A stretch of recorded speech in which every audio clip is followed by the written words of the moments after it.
Sunog na gusali ng handicraft sa Palangka Street, Quiapo, Maynila kaninang umaga. Nagpapatrol, maan makapaghat.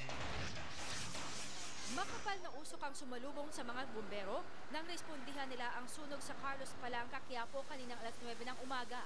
Kahit ang buong kalsada, binalot din ng makapal na usok kaya't hirap huminga kahit mga osisero. Ang nasusunog, ang Aida and Billy Handicraft Store sa ground floor ng gusaling ito. Dari-dari naman sa pagliligtas ng mga tindang electronics ang kabilang tindahan.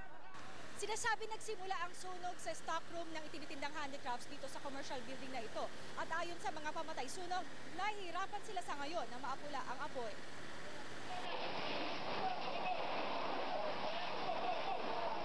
Nirescue naman ng mga tagapamatay sunog ang ilang mga natrap sa third floor tulad ng mag-anak na ito. Sabi ko bumaba na sila, ayaw nilang bumaba. Sabi ko po doon sa isang bumbero na yung mga bata po nasa taas, bali pito po sila, kasama yung tatay.